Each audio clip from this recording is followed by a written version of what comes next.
We were sort of the visionaries that said, take us to the moon, but Dockside Green, Joel Van Bellingham, we're actually the engineers that built the rocket ship that got us there. Things have evolved, so Dockside is really an evolution. It's multi-use, it does everything that Selkirk does, and then one better.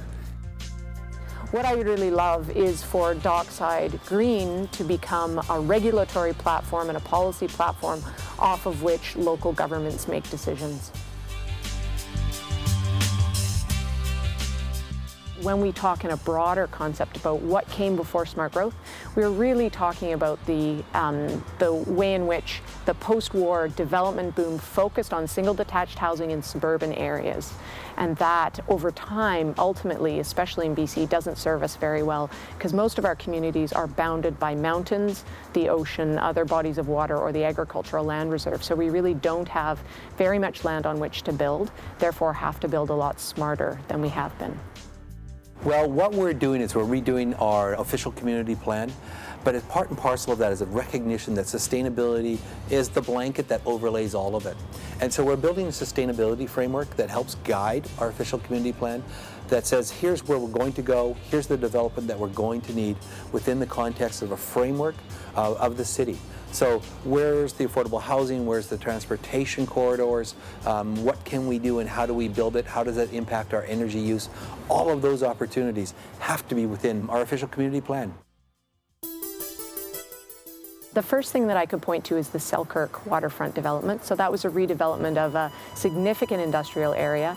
The architect and the developer worked extensively with the community in that area, and the community was very pleased with that process. Myself, along with two partners, were commissioned to do a master plan for this area, which is 25 acres of a former industrial site. We worked on a concept of mixed use and a multidisciplinary approach to the planning of it, and taking an urban design approach rather than a strictly conventional single-use approach. So I think that experience really assisted communities and city staff to sort of be primed to a new way of doing development or business on those very large pieces of industrial property within the city.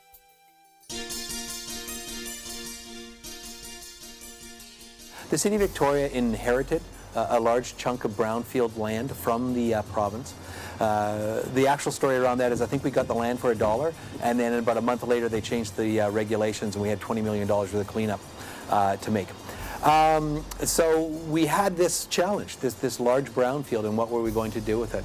And the city said, you know what, let's make this into a sustainable development. How can we get the right developer to come forward and build a community within our downtown core, just on the edge of the downtown?